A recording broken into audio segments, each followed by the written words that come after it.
রাজশাহীর পুঠিয়া উপজেলার ঝলমুলিয়ার কলারহাটে ঢুকে পড়ে বালুবাহী ড্রাম ট্রাক। এতে ঘটনাস্থলে মৃত্যু হয় 4 জনের, আহত হয়েছেন আরও 15 জন, যাদের মধ্যে অনেকের অবস্থা গুরুতর। হাটটি বসে রাজশাহী ঢাকা মহাসড়কের উপর। এ কারণে যানজট এবং সড়ক দুর্ঘটনা ঘটছে প্রায়ই। মহাসড়ক থেকে হাট উচ্ছেদের দাবি করেছেন অনেকেই। বৃহস্পতিবার সকাল 7:30টা পুঠিয়ার ঝলমলিয়া হাটে চলছিল কলা বেচা কিনা।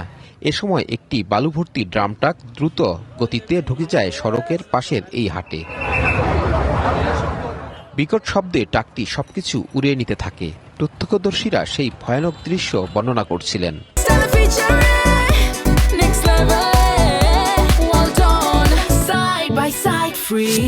রোডের নামে কলা হাটার ভিতর দিয়ে জোরে যা দাম করে উল্টা গেল। গাড়ির সাথে পট বাড়ি খায়, গাড়িটা ব্যালেন্স হারা ফেলেছে, গাড়ি আর ব্যালেন্স রাখতে পারিনি। একটা শব্দ হলে দৌড়পাড়ে আইসি, দৌড়পাড়ে আইসে দেখে মনে করেন এই অবস্থা। এক জায়গায় 3 জন 4 জন মনে করেন জড়া পাল্টা রয়েছে, ক্যাবিনের ভিতরে একজন রয়েছে, বালুর ভিতরে একজন মনে করেন টাইনে তোলা হয়েছে। ঘটনাস্থলে প্রাণ হারানোরা হলেন সিয়াম, সেন্টু, মুনকের ও ইসলাম উদ্দিন। মর্মান্তিক ঘটনায় 2 পা ও 1 হাত হারিয়েছেন রায়হান নামের একজন। স্থানীয়রা বলছেন, মহাসড়কের উপর হাট বসায় প্রায়ই এমন দুর্ঘটনা ঘটছে। এই জায়গা থেকে হাট সরানোর দাবি স্থানীয়দের।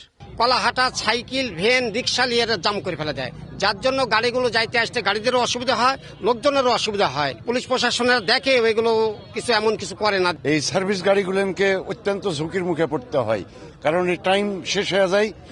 এই টাইম ধরার জন্য তখন তারা অত্যন্ত গতিতে গাড়ি চালাতে হয়। মহাসড়কের বাইরে যদি হাটটা থাকে তাহলে মানুষের নিশ্চয়তা আর কি ভালো হয়।